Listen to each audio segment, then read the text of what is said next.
తిమోతికి రాసిన మొదటి పత్రిక 6వ అధ్యాయం. తిమోతికి రాసిన మొదటి పత్రిక 6వ అధ్యాయం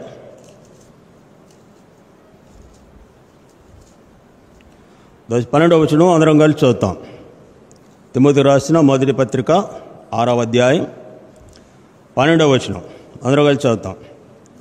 విశ్వాస సంబంధమైన మంచి పోరాడము, నిత్య జీవమును చేపట్టము, దాన్ని పొందుటకు నీవు పిలువబడి అనేక సాక్షుల ఎదుట మంచి ఒప్పుకోలు ఒప్పుకొంటివి.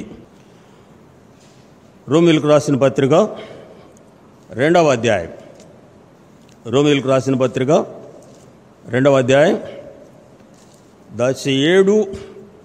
7వ వచనం కొన్ని 6, 7 వచనాలకు చదువుతాను, గమనించండి. ఆయన ప్రతివానికి వాని క్రియ చొప్పున ప్రతిఫలమిచ్చును. సత్క్రియలను ఓపికగా చేయుచు మహిమను, ఘనతను, అక్షయతను వెదుకు వారికి నిత్య జీవమునిచ్చును. అయితే భేదములు పుట్టించి సత్యమునకు లోబడక దుర్నీతికి లోబడు వారిని మీదికి దేవుని ఉగ్రతయు రౌద్రమును వచ్చును. దుష్కార్యము చేయు ప్రతివాడు మనుషుని ఆత్మకును మొదట యూదునికి గ్రీసు దేశస్థును కూడా శ్రమయు వేదనయు కలుగును. ఈ చదివిన వాక్య భాగంలో తన కుమారుని సహవాసమునకు మిమ్మును పిలిచిన దేవుడు నమ్మదగినవాడు. ఆయన మనలను దేనికి పిలిచాడు అంటే ఇక్కడ 15వదిగా చూసినటువంటి మాట, నిత్య జీవం పొందుటకు నీవు పిలువబడితివి. ఎవరికి ఆయన నిత్య జీవం అనుగ్రహిస్తాడు అంటే మంచి క్రియలు ఓపికగా చేయుచు దేవుని మహిమను, దేవుని ఘనతను, అక్షయతను వెదకు వారికి ఆయన నిత్య జీవం ఇస్తాడు. అయితే భేదములు పుట్టించి సత్యమునకు లోబడక దుర్నీతికి లోబడు వారి మీదికి దేవుని ఉగ్రతయు రౌద్రమును వచ్చును. దుష్కార్యము చేయు ప్రతి మనుషుని ఆత్మకును మొదట యూదునికి గ్రీసు దేశస్థులకు కూడా శ్రమయు వేదనయు కలుగును. ఇక్కడ ఈ చదివినటువంటి వాక్య భాగంలో నిత్య జీవం పొందడానికి పిలువబడినటువంటి వారు నిత్య జీవం పొందకుండానే లేదా మధ్యలోనే వారి జీవితాలు ముగించబడినటువంటి వారి జీవితాలను చూస్తాం. ఉదాహరణకు కోరాహు యొక్క బృందం యొక్క జీవితం మనం గమనిస్తే నిత్య జీవం పొందడానికి పిలువబడినటువంటి వారు లేదా జీవముతోనే వారు పాతాళానికి దిగిపోయినట్లుగా వ్రాయబడి ఉన్నది. సంఖ్యాకాండం 16వ అధ్యాయం 38వ వచనంలో పాపము చేసి తమ ప్రాణములకు ముప్పు తెచ్చుకొనిరి అని రాయబడి ఉన్నది.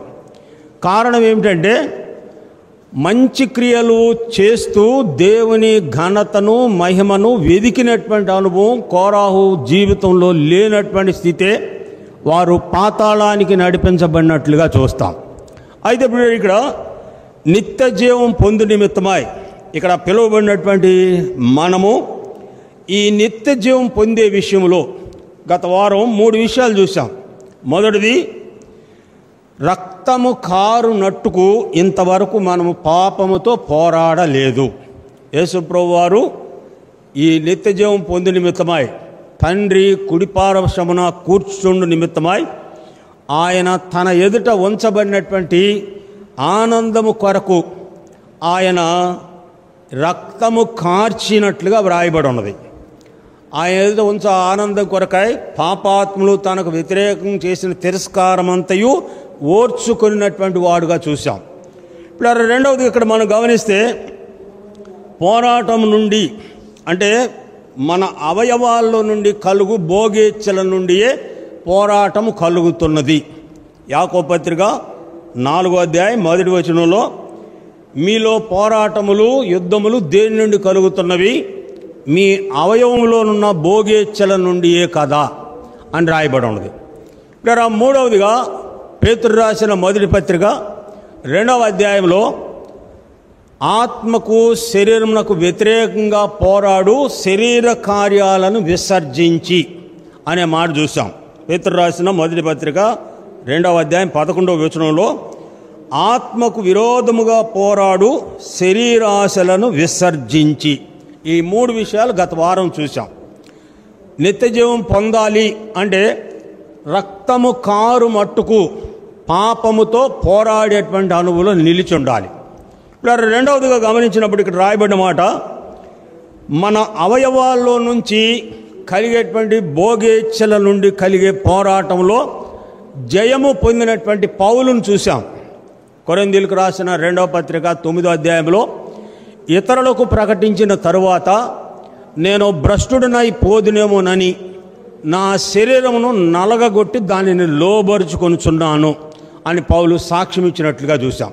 ఇప్పుడు ఇక్కడ మూడవదిగా ఆత్మకు శరీరమునకు వ్యతిరేకంగా పోరాడేటువంటి అనుభవం. గలతీ సంఘాన్ని పౌలు హెచ్చరించిన మాట గలతీ పత్రిక 3వ అధ్యాయంలో, ఓ అవివేకులైన గలతీలారా, మొదట ఆత్మానుసారముగా ఆరంభించబడి ఇప్పుడు శరీరానుసారముగా మీ జీవితములు ముగింతురా. ఆత్మను అనుసరించి నడుచుకొనుడి, అప్పుడు మీరు శరీర కార్యములను నెరవేర్చ అని పౌలు గలతీ సంఘాన్ని హెచ్చరించినట్లుగా చూస్తాం. 4వదిగా చూస్తాం, చూడండి. కొలసీలకు రాసిన పత్రిక 4వ అధ్యాయం, కొలసీ పత్రిక 4వ అధ్యాయం 12వ వచనం గమనించండి. కొలసీలకు రాసిన పత్రిక 4వ అధ్యాయం 12వ వచనం, మీలో ఒకడును క్రీస్తు యేసు దాసుడునైన ఎపఫ్రాదితు మీకు వందనములు చెప్పుచున్నాడు. పిల్లరా, ఈ మాటలు గమనించండి. మీరు సంపూర్ణులను, ప్రతి విషయంలో దేవుని చిత్తమును గూర్చిన సంపూర్ణాత్మ నిశ్చయత గలవారై నిలకడగా ఉండవలెనని ఇతడు ఎల్లప్పుడూ మీ కొరకు తన ప్రార్థనలో పోరాడుచున్నాడు. ఇతడు మీ కొరకును, లవోదికియా కొరకును, హియోరా కొరకును, పోలివారి కొరకును బహు ప్రయాస పడుచున్నాడని ఇతను గూర్చి సాక్ష్యమిచ్చుచున్నాను. ఇక్కడ ఎపఫ్రాదితు ప్రార్థనలో పోరాడుతున్నట్లుగా వ్రాయబడి ఉన్నది. ఎపఫ్రాదితు ప్రార్థనలో పోరాడడానికి ఏమిటి కారణము అంటే, ఇక్కడ సార్వత్రిక సంఘములు ఉన్నటువంటి ప్రజలు దేవుని యొక్క సంపూర్ణమైనటువంటి నిశ్చయతను, దేవుని చిత్తమును తెలుసుకొనుట కొరకు, ఇక్కడ రాయబడిన మాట ఏంటంటే దేవుని చిత్తమును సంపూర్ణంగా తెలుసుకొనుటకు. దేవుని చిత్తమును ఎరుగినటువంటి ప్రజలు పరిపూర్ణులు కాని కారణం చేత అసంపూర్ణమైనటువంటి జీవితంలోనే ప్రజలు జీవిస్తున్నట్లుగా లోకంలో చూస్తాం. కాబట్టి మీరు ఇక్కడ ఎపఫ్రాదితు యొక్క ప్రార్థనలో ఇక్కడ 3 సంఘాల కొరకు పోరాడుతున్నట్లుగా వ్రాయబడి ఉన్నది. మొదటిది కొలసీ సంఘం కొరకు, రెండవది లవోదికియా సంఘం కొరకు, మూడవది హిరోయా వారి కొరకు, తర్వాత పొలివారి కొరకు. ఈ విషయమై లవోదికియా సంఘం యొక్క అనుభవం మనం గమనిస్తే, ఇలా ఈ ఆఖరి దినాల్లో ఎట్లా ఉన్నది అంటే, ఆత్మ సంబంధమైనది ఏది కూడాను మనుషులలో లేదు, కానీ అన్నీ ఉన్నట్లుగానే భ్రమలో ఉన్నట్లుగా వ్రాయబడి ఉన్నది. యేసు ప్రభువారు ప్రకటన గ్రంథం 3వ అధ్యాయం 14 నుండి 15, 16, 17 వచనాల్లో వ్రాయబడినటువంటి మాటల్లో, నీవు దిక్కుమాలిన వాడవు, దరిద్రుడవు, దౌర్భాగ్యుడవు అని లవోదికియా సంఘాన్ని దేవుడు హెచ్చరించినట్లుగా చూస్తాం. కారణం ఏమిటి అంటే, వెచ్చగా లేదు, చల్లగా లేదు, నునివెచ్చని స్థితిలో ఉన్నటువంటి స్థితి కలిగి ఉండగా అని రాయబడి ఉన్నది. ఆ సంఘం స్థితి చూసినటువంటి ప్రభు, నేను నీ మీద ఉమ్మివేయ ఉద్దేశించుచున్నాను అని ప్రభు చెప్పినట్లుగా వ్రాయబడి ఉన్నది. కాబట్టి వీళ్ళకి ఇక్కడ లవోదికియా సంఘం కొరకు ఎందుకు ఎపఫ్రాదితు ప్రార్థన చేస్తున్నాడు అంటే, దేవుడు ఆ క్రింద బాటలో చెప్పాడు, నీవు దృష్టి కలుగునట్లు నీ కనులకు కాటుకను నా యొద్ద కొనుము, నీ దిగంబరత్వం తీసుకొని నిమిత్తమై నీవు నా యొద్దకు వచ్చి సంపూర్ణమైనటువంటి మారు మనసు పొంది అనే మాటను చూస్తాం. కాబట్టి మీరు ఇక్కడ ఎపఫ్రాదీతు యొక్క ప్రార్థనలో ఉన్నటువంటి ఆ అర్థం ఏమిటంటే, దేవుని ప్రజలైనటువంటి వారు దేవుని సంపూర్ణమైనటువంటి చిత్తాన్ని గ్రహించాలి. లోకంలో మనం గమనిస్తే దేవుని చిత్తాన్ని అనుసరించి ఎంతవరకు ప్రజలు నడుస్తున్నారు అంటే, ఇర్మియా గ్రంథంలో దాదాపు 2-3 పర్యాయాలు నేను వారిని పంపలేదు, నేను వారిని పంపకపోయినా వారు పరిగెత్తుకొని వచ్చి నేను ప్రకటించానని నా మాటలు చెబుతున్నారు. ఆ తర్వాత రాయబడిన మాట, నేను కలకంటిని అనే వారిని నేను పంపలేదు అని దేవుడు చెప్పినట్లుగా చూస్తాం. దేవుని చిత్తము లేకుండా మనుషుడు తన ఇష్ట ప్రకారము దేవుని సేవా పరిచర్య విషయంలో పిల్లరా తనంతట తానే వచ్చి పరిచర్య చేసేటువంటి ప్రజలను లోకంలో చూస్తాం. దేవుని చిత్తాన్ని అనుసరించి సేవా పరిచర్య చేసేటువంటి వారు దేవుని యొక్క మాటను అనుసరించి నడుచుకుంటారు. ఆ రీతిగా కాక నేను పిలవకపోయినా వారు పరిగెత్తుకొని వస్తారు అని దేవుడు ఇర్మియాతో చెప్పినటువంటి మాటలో దేవుడు అప్పగించబడినటువంటి పనిని వారంతటా వారే తమ సొంతగా దేవుడు నాకు పని అప్పగించాడు అని చెప్పేటువంటి ప్రజలు లోకంలో బయలు వెళ్ళినట్లుగా వ్రాయబడి ఉన్నది. వీరిని గురించే యోహాను రాసిన మొదటి పత్రిక 4వ అధ్యాయం 1వ వచనంలో యోహాను సార్వత్రిక సంఘాన్ని హెచ్చరించినటువంటి మాట, ప్రియరా లోకంలోనికి అబద్ధ ప్రవక్తలు అనేకులు బయలు వెళ్ళి ఉన్నారు, ఆయా ఆత్మను నమ్మక అని రాయబడి ఉన్నది. 6వ వచనంలో ఏమంటాడంటే భ్రమపరచు ఆత్మ అని రాయబడి ఉన్నది. కాబట్టి మీరు ఇక్కడ ఎపఫ్రాదీతు ప్రార్థనలో ఉన్నటువంటి సత్యం ఏంటంటే, ప్రతి మనుషుడు దేవుని చిత్తాన్ని ముందు సంపూర్ణంగా తెలుసుకోవాలి. హెబ్రీ పత్రిక 10వ అధ్యాయం 37వ వచనంలో ప్రభువైన యేసుక్రీస్తు వారిని గురించి వ్రాయబడినటువంటి మాట, దేవా నీ చిత్తము నెరవేర్చుటకు నేను వచ్చి ఉన్నాను, నీ చిత్తము నెరవేర్చడం నాకు సంతోషము అని ప్రభువు చెప్పినటువంటి మాటను పౌలు హెబ్రీ పత్రికకు తెలియపరుస్తూ వచ్చినటువంటి సందర్భాన్ని చూస్తాం. కాబట్టి వీళ్ళ మొదటిగా ఇక్కడ ఇతడు చేసేటువంటి ప్రార్థనలో మొదటిది దేవుని చిత్తాన్ని మనుషుడు సంపూర్ణంగా తెలుసుకునేటువంటి వాడుగా ఉండాలి. 2 ఇక్కడ లవోదికీయ వారి కొరకు కూడాను ప్రార్థన చేస్తున్నాడు. ఈ ఆఖరి దినాలు అపాయకరమైన దినాలు, ఈ అంత్య దినాల్లో సంఘం ఎట్లా ఉన్నది, సంఘం పట్ల సాతానుడు చేసే పని ఏమిటి అంటే, ప్రకటన గ్రంథం 12వ అధ్యాయం 12వ వచనంలో పరలోకమా సాతానుడు తనకు సమయము కొంచెమేనని బహు క్రోధము గలవాడై మీ యొద్దకు దిగి వచ్చి ఉన్నాడు అని రాయబడి ఉన్నది. అంటే సమయం కొద్దిగానని దుష్టుడు దేవుని పని విషయంలో వీళ్ళ ఎట్లా చేస్తున్నాడు అంటే, సంఘానికి తెలియకుండానే సాతానుడు పని చేస్తున్నట్లుగా వ్రాయబడి ఉన్నది. సామెతల గ్రంథం 28వ అధ్యాయం 30వ అధ్యాయంలో ఇక్కడ ఆగూరు అనేటువంటి భక్తుడు తెలియజేసినటువంటి మాట చూడండి. సామెతల గ్రంథం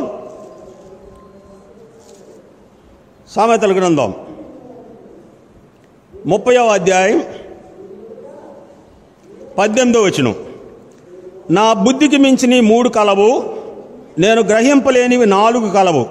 అవేవనగా అంతరిక్షమున పక్షిరాజు జాడ, బండ మీద సర్పము జాడ, నడి సముద్రం ఓడ జాడ, కన్యకతో పురుషుని జాడ. ఇప్పుడు ఇక్కడ 4 విషయాలు చూస్తాం. ఈ 4 విషయాల్లో బండ మీద సర్పము జాడ అంటే అర్థం ఏంటంటే, మత్తయి సువార్త 16వ అధ్యాయం 18లో ఈ బండ మీద నా సంఘమును కట్టుదును, పాతాళ ద్వారములు దాని ఎదుట నిలువ నేరవు ప్రభు చెప్పిన మాట. ఇక్కడ బండ మీద సర్పము జాడ అంటే అర్థం ఏంటంటే, సర్పము మామూలు ప్రదేశంలో ఎక్కడ ఎటు వెళ్ళినా సరే ఏ గడ్డో ఏదో ఎండిపోయిన ఆకులు మధ్యలో వెళ్తుంటే శబ్దం అవుతుంది, ఇది పలానా వైపు వెళుతున్నది అని తెలుసుకుంటారు. అయితే మీరు బండ మీద వెళ్ళేటప్పుడు ఏ విధమైనటువంటి శబ్దం తెలియదు. సాతానుడు సంఘంలో పనిచేస్తున్నాడన్న సంగతి ప్రజలు ఎవరికీ కూడాను తెలియకుండా తన పని చేస్తున్నట్లుగా వ్రాయబడి ఉన్నది. తనకు సమయం కొంచెమేనని బహుక్రోధము గలవాడై మీ యొద్దకు దిగి వచ్చి ఉన్నాడు అనే మాటలో ఉన్నటువంటి అర్థం ఇక్కడ ఎపఫ్రోదీతు లవోదికీయ సంఘం కొరకు చేసేటువంటి ప్రార్థనలో లవోదికీయ సంఘంలో ప్రభు ఎక్కడ ఉన్నాడు అంటే సంఘములో కాక సంఘము వెలుపట ఉన్నట్లుగా వ్రాయబడి ఉన్నది. ప్రకటన గ్రంథం 3వ అధ్యాయం 20వ వచనంలో, ఇదిగో నేను తలుపు యొద్ద నించొని తట్టుచున్నాను, ఎవడైనను నా స్వరము విని తలుపు తీసిన యెడల నేను అతనితోనూ అతను నాతో కలిసి భోజనము చేయుదుము. ఆ తర్వాత క్రింద వ్రాయబడినటువంటి మాట, నేను ప్రేమించు వారిని గద్దించి శిక్షించున్నాను, నీవు ఆసక్తి కలిగి మారు మనసు పొందుము అని లవోదికీయ సంఘము కొరకు హెచ్చరించినటువంటి మాటలను చూస్తాం. ఇప్పుడు ఎపఫ్రోదీతు లవోదికీయ సంఘం కొరకు ఎందుకు ప్రార్థిస్తున్నాడు అంటే యేసు ప్రభువారు ఆ సంఘపక్షంగా చెప్పినటువంటి మాటలు ఆ సంఘము వినేటట్లుగా ఇక్కడ ఎపఫ్రోదీతు ప్రార్థన చేస్తున్నట్లుగా చూస్తాం. తర్వాత ఇక్కడ రెండవదిగా వ్రాయబడిన మాట చూడండి, కొలస్సీలకు రాసిన పత్రిక 4వ అధ్యాయం 12వ వచనం. మీలో ఒకడును క్రీస్తు దాసుని ఎపఫ్రోదీతు మీకు వందనములు చెప్పుచున్నాడు, మీరు సంపూర్ణులను ప్రతి విషయంలో దేవుని చిత్తమును గూర్చిన సంపూర్ణాత్మత నిశ్చయత కలవారై నిలకడగా ఉండవలెనని. ఇక్కడ రెండవదిగా గమనిస్తే నిలకడగా ఉండవలెనని. మనుషుని యొక్క మనసు చంచల స్వభావం గల మనసు అయి ఉన్నట్లుగా చూస్తాం. స్థిరముగా ఒక దగ్గర నిలిచి లేనటువంటి స్థితినే ఎక్కువ శాతం మనుషుల్లో చూస్తాం.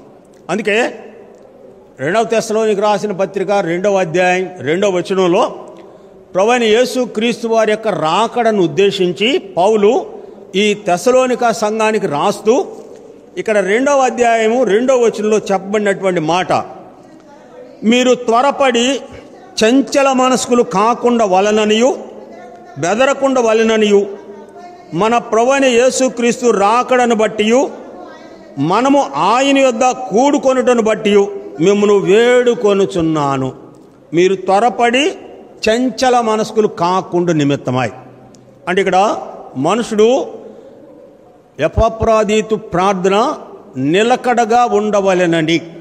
ఈ నిలకడగా ఉండేటువంటి అనుభవం ఈ ఆఖరి దినాల్లో ప్రభువైన యేసు క్రీస్తు వారు సంఘపక్షంగా చెప్పినటువంటి మాట మత్తయి సువార్త 24వ అధ్యాయం 12వ వచనంలో, సాధ్యమైతే ఏర్పరచబడిన వారిని సహితము మోసపుచ్చుటకై అని రాయబడి ఉన్నది. అంటే సమయం కొద్దిగేనని సాతానుడు మీ యొద్దకు దిగి వచ్చి ఉన్నాడు. అంటే దేనికి దిగి వచ్చాడంటే సాధ్యమైనంత వరకు దేవుని ఏర్పాట్లో ఉన్న వారందరినీ కూడాను తప్పించు నిమిత్తమై అతడు ఈ లోకానికి దిగి వచ్చినట్లుగా వ్రాయబడి ఉన్నది.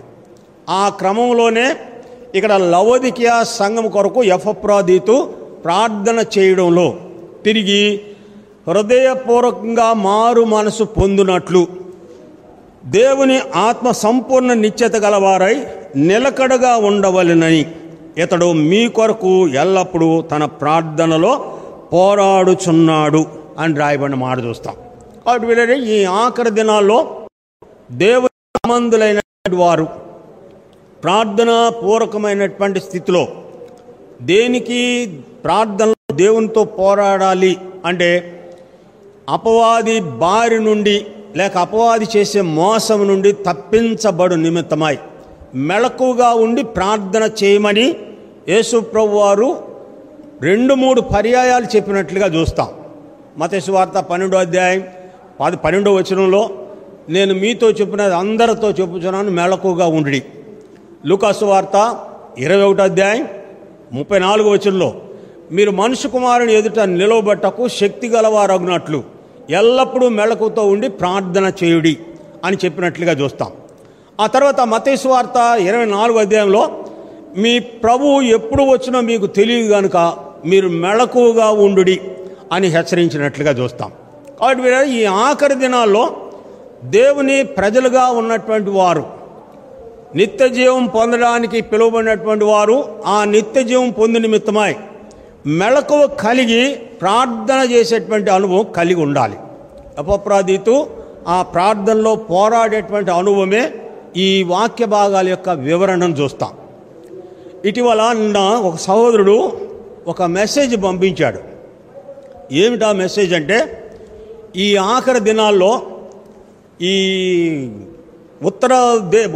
ఉత్తర వైపు జరిగేది, నార్త్ సైడ్ జరిగేటువంటి విషయాలు, ఛత్తీస్గఢ్ తర్వాత మణిపూర్లో జరిగేటువంటి విషయాలు నిన్న ఒక మెసేజ్ పెట్టారు.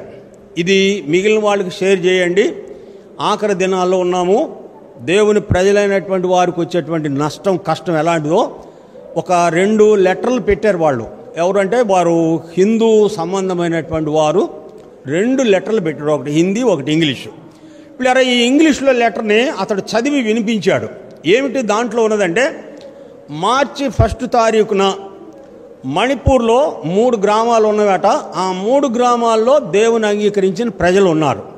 ఈ దేవుడు అంగీకరించినటువంటి ప్రజల్ని మార్చి 1 తారీఖున దాదాపు ఒక 50,000 మంది కలిసి వారిని ఇష్టానుసారంగా హింసించి చంపడానికి వారు తీర్మానం తీసుకున్నారు.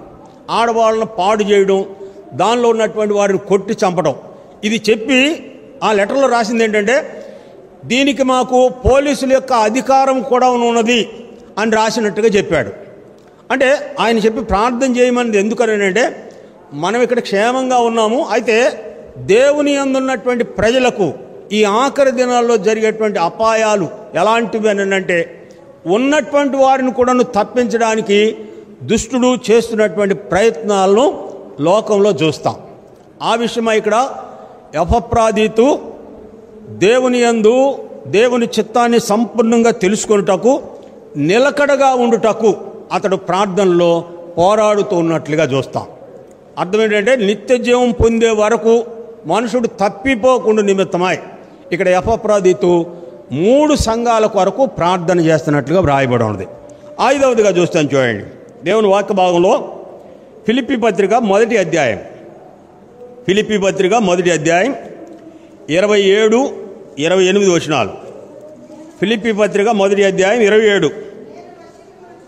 నేను వచ్చి మిమ్మును చూచినను రాకపోయినను మీరు ఏ విషయంలోనూ ఎదిరించు వారికి బెదరక అందరూ ఒక్క భావముతో సువార్త విశ్వాస పక్షమున పోరాడుచు ఏక మనసు గలవారై నిలిచి ఉన్నారని నేను మిమ్మును గూర్చి వినులాగున మీరు క్రీస్తు సువార్తకు తగినట్లుగా ప్రవర్తించుడి.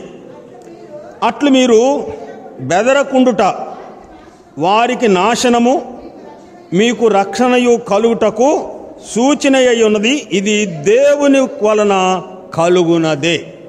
ఇక్కడ 5వదిగా నిత్య జీవం పొంది నిమిత్తమై నీవు పోరాడవలసినటువంటి కార్యం ఏమిటంటే, క్రీస్తు సువార్త పక్షముగా నీవు ఇక్కడ పోరాడవలసి ఉన్నట్లుగా చూస్తాం. సువార్త ప్రకటించేటప్పుడు ఎదురయ్యేటువంటి ఎదిరించు వారికి అనే మాట చూస్తాం. ఈ ఎదిరించేటువంటి ప్రజలు ఆది కాలం నుంచి ఇప్పటి వరకు వారు ఎదురుస్తూనే ఉన్నటువంటి సందర్భాలను చూస్తాం. ఆది అపోస్తలులు చేసేటువంటి పరిచర్యలో వారికి ఎదురైనటువంటి సమస్యలు, అపోస్తలుల కార్యములు 2వ అధ్యాయం మొదలుకొని పిల్లరా 5, 6, 7 అధ్యాయాలు 8 అధ్యాయాల వరకు వారికి కలిగినటువంటి శ్రమలను గురించి వ్రాయబడినటువంటి సందర్భాలను చూస్తాం. సంఘమునకు హింస కలుగగా వారు చెదరిపోయిరి అని రాయబడింది అపోస్తలుల కార్యం 8వ అధ్యాయంలో. ఇప్పుడు ఇట్లాగా ఎదిరించు వారికి బెదరక అనే మాటలో అపోస్తలుల కార్యములు 4వ అధ్యాయంలో అపోస్తలులైనటువంటి వారికి ఎదురైనటువంటి సమస్య, ఈ నామమున మీరు ఎక్కడా కూడాను బోధించడానికి వీల్లేదు అని శాస్త్రులు పరిచయులు శాసనం చేసినట్లుగా వ్రాయబడి ఉన్నది. ఆ మాటలు తీసుకొని వచ్చి మిగిలినటువంటి సహోదరులకు వివరించినటువంటి సందర్భంలో పిల్లరా వారు ఏక మనసుతో బిగ్గరగా ఇట్లు ప్రార్థన చేసిరి అని రాయబడి ఉన్నది. వారు చేసినటువంటి ప్రార్థనల విషయం ఏంటంటే, ఆది నుండి దేవుడు ఏది చేయాలని సంకల్పించాడో ఆ సంకల్పం సంపూర్ణంగా నెరవేర్చబడకుండా నిమిత్తమై ఎదిరించేటువంటి వారి బెదిరింపులు విని కూడాను మేము బెదరక, మీ దాసులైనటువంటి వారు బహుధైర్యముగా వాక్యము చెప్పినట్లు మీరు దయచేయమని ప్రార్థించగా అక్కడ ఉన్నటువంటి భూమి కంపించెను, వారు దేవుని వాక్యమును ధైర్యముగా బోధించిరి అని రాయబడి ఉన్నది. కాబట్టి ఇక్కడ 5వదిగా గమనిస్తే సువార్త పక్షముగా పోరాడు నిమిత్తమై, ఈ సువార్త ప్రకటించేటువంటి విషయమై అపొస్తలుడైన పౌలు కొరింథీయులకు రాసిన మొదటి పత్రికలో 9వ అధ్యాయంలో అన్నాడు, సువార్త ప్రకటించవలసిన భారము నా మీద మోపబడి ఉన్నది అని రాయబడి ఉంది. సువార్త ప్రకటించకపోయినా నాకు శ్రమ అని రాయబడి ఉన్నది. ఇప్పుడు ఈ సువార్త ప్రకటించేటువంటి భారము దేవుని అంగీకరించినటువంటి ప్రతి వ్యక్తి మీద ఈ భారం ఉన్నట్లుగా చూస్తాం. యేసుప్రభు వారు చెప్పినటువంటి మాట, మీరు వెళ్ళి సమస్త ప్రజలను నా శిష్యులనుగా చేయుడి అని చెప్పినట్లుగా చూస్తాం. ఆ తర్వాత మత్తయి సువార్త 5, 6, 7 అధ్యాయాల్లో యేసుప్రభు వారు చేసినటువంటి ప్రసంగంలో మత్తయి సువార్త 5వ అధ్యాయంలో దీపం వెలిగించి మంచం క్రిందను కొంచెం క్రిందను పెట్టరు, కానీ అది ఇంటి వారికి వెలిగించుటకు దీపస్తంభం మీదనే పెట్టుదురు అని రాయబడి ఉన్నది. అంటే అర్థం ఏంటంటే చీకటిలో ఉన్నటువంటి వారికి రక్షించబడినటువంటి వ్యక్తి దేవుని మార్గం చూపేటువంటి వెలుగుగా దీపస్తంభం మీద ఉండేటువంటి అనుభవంలోనే మనుషులు నిలిచి ఉండాలి. మంచం క్రిందను కొంచెం క్రిందను అంటే మంచం క్రింద సోమరితనానికి సూచనగా చూస్తాం. కొంచెము క్రింద ఏమి తిందుమా, ఏమి త్రాగుదుమా, ఏమి ధరింతుమా, ఇవి కావు ప్రభువును ప్రకటించుట్లో. నీవు రక్షించబడినటువంటి నీవు చీకట్లో ఉన్న వారికి నీవు వెలుగుగా నిలిచేటువంటి అనుభవమే ఈ సువార్త ప్రకటించేటువంటి విషయంగా చూస్తాం. వీళ్ళారా ఈ విషయమై సువార్త ప్రకటించినటువంటి ప్రజలు, స్త్రీలు కూడాను ప్రకటించినట్లుగా వ్రాయబడి ఉన్నది.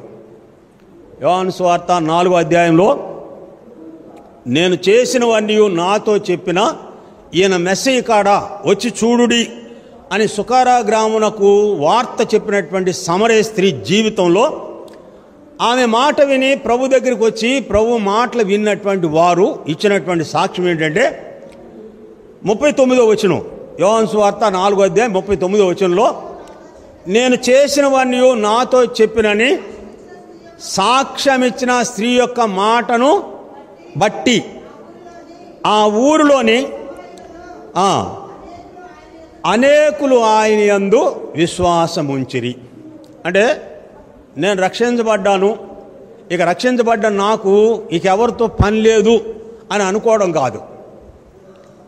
యజమానుడు దేశాంతరం పోతూ వారి వారి సామర్థ్యాన్ని పిలిచి ఒకనికి 5 తలాంతులు, ఒకనికి 2 తలాంతులు, ఒకనికి 1 తలాంతు ఇచ్చి వెళ్ళినట్లుగా వ్రాయబడి ఉంది. వీటితో మీరు వ్యాపారం చేయుడి అని రాయబడినటువంటి మాట చూస్తాం. పిల్లరా ఈ వ్యాపారం ఏమిటి అంటే ఆత్మల రక్షణార్థమైనటువంటి వ్యాపారమే సువార్త ప్రకటించేటువంటి అనుభవం. 5 తలాంతులు తీసుకున్నటువంటి వ్యక్తి యజమానుడు వచ్చిన తర్వాత మరి 5 తలాంతులు చేసి అప్పగించినట్లుగా వ్రాయబడి ఉన్నది. 2 తలాంతులు తీసుకున్న వాడు 4 తలాంతులు చేసి అప్పగించాడు. వీళ్ళ 1 తలాంతు తీసుకున్నటువంటి వ్యక్తి దాన్ని భూమిలో పాతి పెట్టినట్టు అనుభవాన్ని చూస్తాం. అంటే ఇక్కడ అర్థం ఏంటంటే రక్షించబడినటువంటి నీవు ఎదటవారి కొరకు నువ్వు ప్రయాసపడాలి. మహాజ్ఞానుడు సొలొమోను తాను రాసినటువంటి సామెతల గ్రంథంలో రక్షించబడినటువంటి నీవు నాశనమునకు జోగుచున్న వారిని రక్షించవా, ఇది నాకు తెలియదని నీవు అనుకొని నీ ఎడల హృదయములను పరిశోధించి దేవుడు నీవు చేసేటువంటి పనికి తగిన ప్రతిఫలం ఇచ్చును కదా అని వ్రాయబడినట్లుగా చూస్తాం. కాబట్టి ఇక్కడ 5వదిగా గమనించినప్పుడు సువార్త పక్షమున పోరాడవలెనని ఇక్కడ పౌలు సార్వత్రిక సంఘానికి ఇచ్చినటువంటి ఈ ఆజ్ఞను చూస్తాం. ఈ పోరాడే విషయంలో ఎదురయ్యేటువంటి సమస్యలు, ఎదిరించేవారు, బెదిరించేవారు వీళ్ళందరూ ఉన్నప్పటికీ కూడాను వారి బెదిరింపులకు భయపడక ప్రకటించినప్పుడు దేవుని కార్యాన్ని దేవుడు జరిగించినట్లుగా వ్రాయబడి ఉంది. చూడండి, అపోస్తలుల కార్యములు 4వ అధ్యాయం. అపోస్తలుల కార్యములు 4వ అధ్యాయం 27, 28 వచనాలు. ఏవి జరగవలనని నీ హస్తము నీ సంకల్పం ముందు నిర్ణయించనో వాటిని అన్నిటినీ చేయుటకై నీవు అభిషేకించిన నీ పరిశుద్ధ సేవకుడైన యేసునకు విరోధముగా హేరోదును పొంతు పిలాతును అన్యజనులతో ఇజ్రాయేల్ ప్రజలతోనూ ఈ పట్టణమందు నిజముగా కూడుకొనిరి. ప్రభువా, ఈ సమయమున వారి బెదిరింపులు చూచి రోగులకు స్వస్థపరుటకు నీ పరిశుద్ధ సేవకుడైన యేసు ద్వారా సూచక క్రియలను మహత్కార్యములను చేయుటకు నీ చేయి చాచి ఉండగా నీ దాసులు బహుధైర్యముగా వాక్యము చెప్పినట్లు బోధించినట్లు అనుగ్రహించుము. వారు ప్రార్థన చేయగానే వారు కూడి ఉన్న చోటు కంపించెను. అప్పుడు వారందరూ పరిశుద్ధాత్మతో నిండిన వారై దేవుని వాక్యమును ధైర్యముగా బోధించిరి. చూడండి, ఇక్కడ మధ్యలో వ్రాయబడినట, ఈ సమయంలో వారి బెదిరింపులు చూసి వారు ఏం చేశారంటే వాళ్ళని బెదరవేశారు. ఈ ప్రజలందరూ జరిగిన దాన్ని చూసి, చూడండి 21వ వచనంలో, జరిగిన దాన్ని చూసి దేవుని మహింపరచుడు గనుక సభవారు ప్రజలకు భయపడిరి. వీరిని శిక్షించక విధమేమీ కనుగొనలేక వీరిని గట్టిగా బెదిరించి విడుదల చేసిరి. ఈ సమయంలో వారి బెదిరింపులు చూచి, ఇక్కడ పౌలు ఏమన్నాడంటే, వారు ఎదురాడినప్పటికీ కూడాను మీరు సువార్త పక్షమున పోరాడవలనని మీకు ఆజ్ఞాపిస్తూ ఉన్నట్లుగా ఈ వాక్య భాగంలో చూస్తాం. ఇప్పుడు ఈ సువార్త ప్రకటించే విషయంలో వ్యక్తిగతంగా ప్రకటించిన వారు ఉన్నారు, సంఘముగా ప్రకటించిన వారు ఉన్నారు, సమూహంగా ప్రకటించిన వారు ఉన్నట్లుగా చూస్తాం. అయితే ఇందులో వ్యక్తిగతంగా చేయవచ్చు, సంఘంతో కలిసి చేయవచ్చు. అది నీ అనుకూలతను బట్టి మెట్టుకు ప్రభు ప్రకటించాలి. లోకంలో దేవుణ్ణి ప్రకటిస్తున్నారు, చాలామంది ప్రకటిస్తున్నారు, సువార్త చెబుతున్నారు. అయితే వారు సువార్త చెప్పే విషయంలో వారి ఉద్దేశం ఏమిటి అంటే, ఫిలిప్పీ పత్రిక మొదటి అధ్యాయం, ఫిలిప్పీ పత్రిక మొదటి అధ్యాయం, ఫిలిప్పీ పత్రిక మొదటి అధ్యాయం 15వ వచనం. కొందరు అసూయ చేతను కలహబుద్ధి చేతను మరికొందరు మంచి బుద్ధి చేతను క్రీస్తును ప్రకటించున్నారు. వారైతే నా బంధకములతో కూడా నాకు శ్రమ తోడు చేయవలనని తలంచుకొని శుద్ధ మనసుతో కాక కక్షతో క్రీస్తును ప్రకటించున్నారు. వీరైతే నేను స్వార్థపక్షంగా వాదించుటకు నియమించబడి ఉన్నారని ఎరిగి ప్రేమతో ప్రకటించున్నారు. ఇక్కడ ప్రభువును ప్రకటిస్తున్నారు, సువార్త చెబుతున్నారు. అయితే ఈ చెప్పే ఉద్దేశం ఏమిటంటే, కక్ష కొద్ది చేసే ప్రజలను చూస్తాం, అసూయతో చెప్పేటువంటి ప్రజలను చూస్తాం, బ్రతకడానికి కలహబుద్ధి చేత ప్రకటించే వారిని చూస్తాం. అయితే ప్రభు ప్రకటించబడుతున్నాడు, ఉద్దేశాలు మాత్రం వేరువేరు. కాబట్టి మీరు ప్రకటించేటప్పుడు ఎట్లా ఉండాలంటే, వీరైతే ప్రేమతో ప్రకటించుచున్నారు. ప్రభువైన యేసుక్రీస్తు వారిని ప్రకటించే విషయంలో ప్రేమతో ప్రకటించేటువంటి అనుభవమే దేవుని పిల్లలు కలిగి ఉండేటువంటి విషయాలను చూస్తాం. అందరూ దేవుని పిల్లలే, పేరుకు మాత్రమే దేవుని పిల్లలు. అయితే కొందరు కొరింథీ సంఘంలో ఉన్నట్లుగా మనుషులను ఉద్దేశించినటువంటి ప్రజలు కూడాను లోకంలో లేకపోలేదు. అయితే ఇక్కడ మనము ప్రకటించవలసిన విషయం ఏంటంటే, యేసు ప్రభు ప్రకటించబడాలి, మంచి మనసుతో ప్రకటించబడాలి. ఈ ప్రకటించే విషయంలో కొరింథీలకు రాసినటువంటి 2వ పత్రిక 3వ అధ్యాయంలో పౌలు కొరింథీలను మెచ్చుకున్నటువంటి సందర్భాలను చూస్తాం. మొదటి కొరింథీ పత్రికకి 2వ కొరింథీ పత్రిక ఉన్న తేడా ఏమిటంటే, మొదటి కొరింథీ పత్రికలో అన్ని హెచ్చరికలతో కూడినటువంటి వాక్యాలనే చూస్తాం. ఇప్పుడు 2వ పత్రిక వచ్చేటప్పటికి, మీరు దుఃఖపడ్డారని నేను బాధపడను, కానీ మీరు దుఃఖపడి మారు మనసు పొందారని నేను సంతోషించుచున్నాను అని పౌలు కొరింథీ సంఘంగా సాక్ష్యం ఇచ్చినట్లుగా చూస్తాం. మొదటి పత్రికలో వారి బలహీనతలు తెలియపరిచాడు. 2వ పత్రిక వచ్చేటప్పటికి వారు మార్పు చెంది పౌలు ఏదైతే ప్రభు కొరకు చేస్తున్నాడో వారు కూడాను ప్రభు కొరకే నిలబడినటువంటి స్థితిని చూసి పౌలు సంతోషించినట్లుగా చూస్తాం.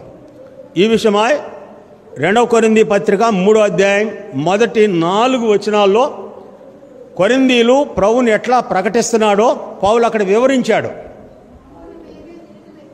యేసు ప్రభుని వారి జీవితాల్లో వారు చదువుతున్నారని రాయబడింది. మనుషులందరూ తెలుసుకొనుచు చదువుకొనుచున్న మా పత్రికలు మీరే కారా అంటే ఇక్కడ ఆ మనుషులు ఎట్లా ఉన్నారంటే యేసుక్రీస్తు యొక్క పత్రిక ప్రజలకు ఏమైతే బోధిస్తుందో వారి జీవితంలో యేసు ప్రభువును ఆ రీతిగా చూపుతున్నట్లుగా వ్రాయబడి ఉన్నది.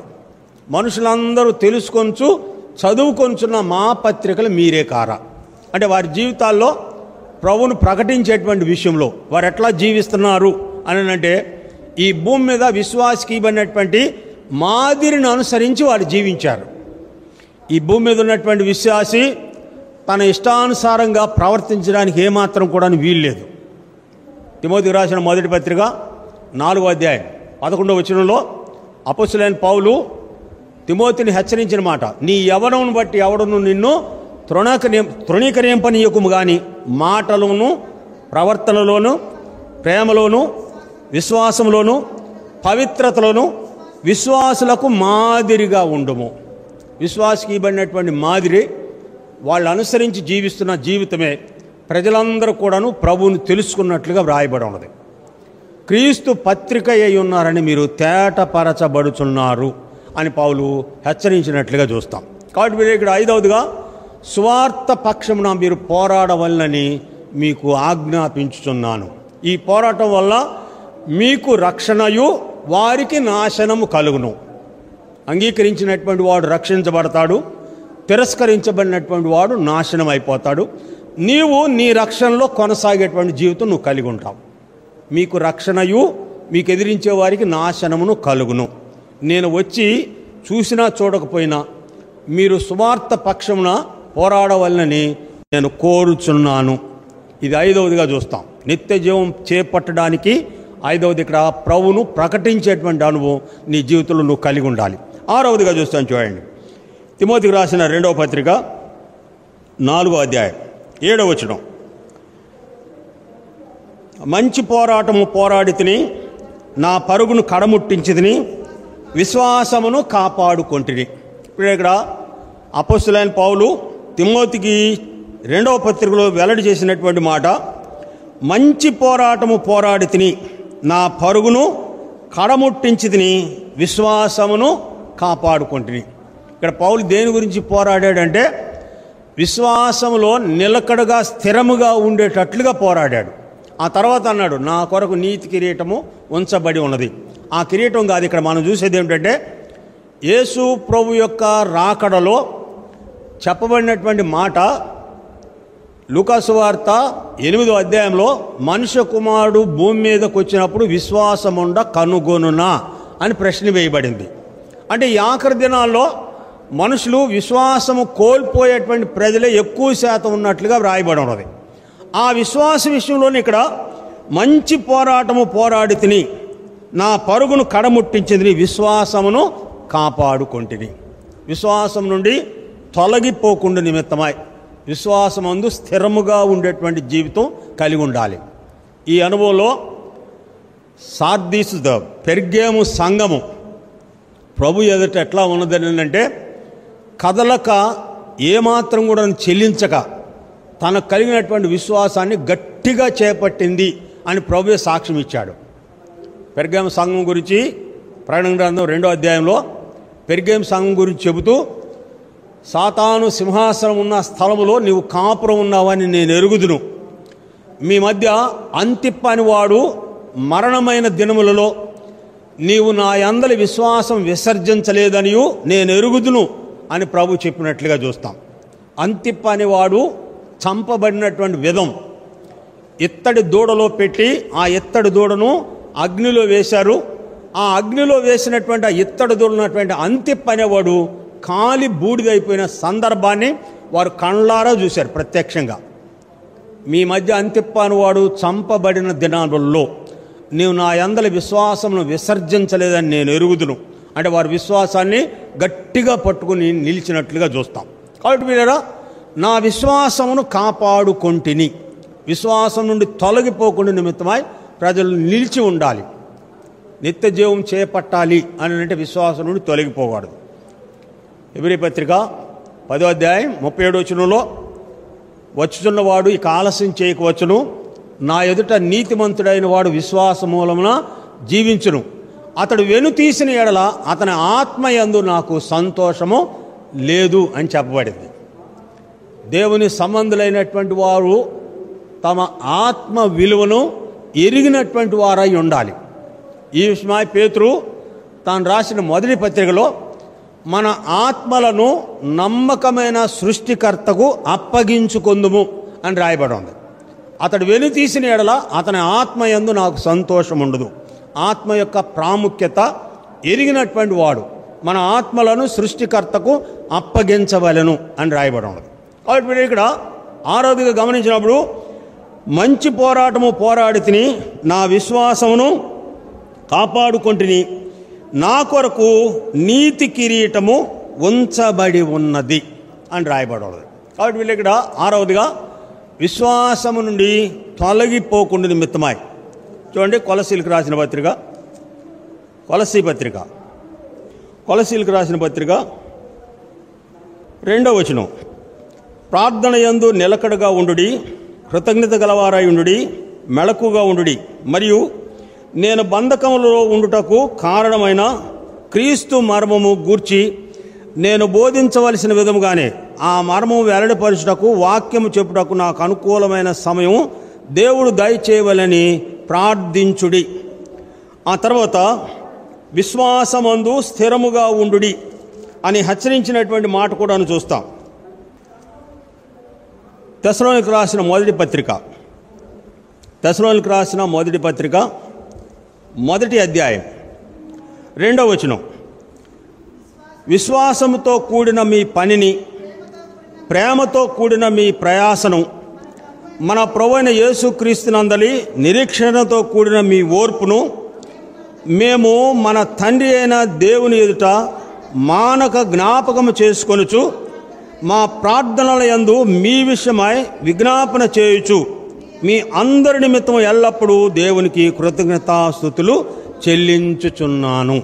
ఇక్కడ విశ్వాసముతో కూడిన మీ పనిని, దేవుని పని వారు కలిగి ఉన్నటువంటి విశ్వాస ప్రమాణిక ప్రకారం వారు పరిచర్య చేస్తున్నట్లుగా ఈ వాక్య భాగంలో చూస్తాం.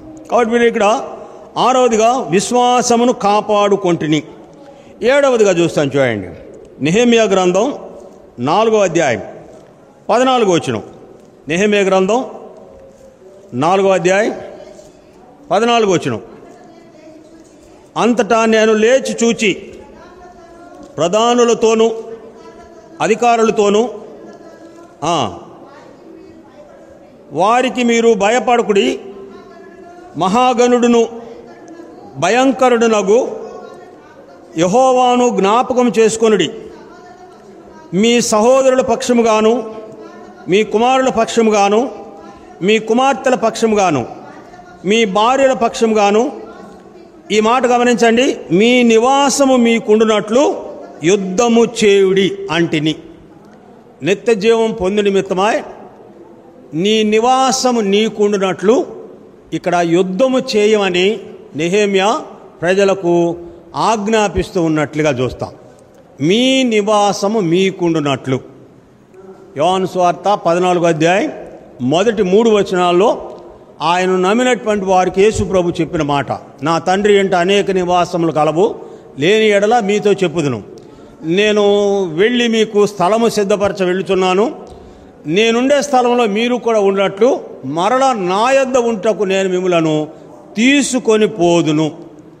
ఆయన రాక పర్యంతము నీ కొరకు సిద్ధపరచబడినటువంటి ఆ నివాసము నీవు దానిలో ప్రవేశించేంత వరకు పిల్లరా నీవు పోరాటము చేయవలసి ఉన్నట్లుగా చూస్తాం. మీ నివాసము మీకుండునట్లు మీరు యుద్ధము చేయుడి అని ఇక్కడ నెహెమ్యా ప్రజలకు, ఇజ్రాయేల్ ప్రజలకు తెలియపరుస్తున్నట్లుగా చూస్తాం. పిల్లరా ఈ విషయమై నివాసము కోల్పోయేటువంటి ప్రజలను కూడాను చూస్తాం. ఈ పోరాటము అపోస్తలులు ఎట్లా చేశారు అంటే కొరింథీయులకు రాసిన 2వ పత్రిక 10వ అధ్యాయం 3-4 వచనాల్లో వారు చేసినటువంటి యుద్ధము యొక్క తీరును అక్కడ రాయబడి ఉన్నది.